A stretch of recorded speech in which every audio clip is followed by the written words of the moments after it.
Roddy Swinton Williams, ir-raġel ta' Qtil Williams li nstabet maqfula f'kamra fil-blat fil-Kalkara wara 3 ijiem nieqsa, ma jingħatax il-ħelsien mill-arrest wara li wieġeb mhux ħati illi prova joqtol lil martu.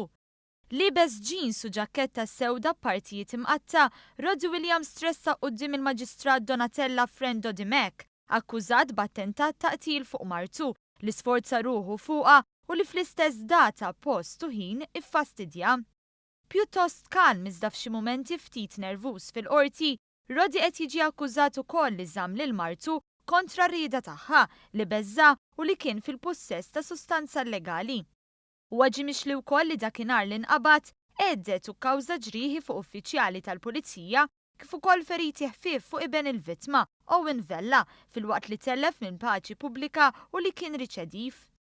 Fil-qorti l-avukati Franco De Bono, Janika Vidal u Marion Camilleri illi deru għall-akkużat talbu għal-ħelsien mill-arrest e kif argumentaw illi hemm inkonsistenza fl-istqarrijiet illi għamlet il-vittma lill-pulizija.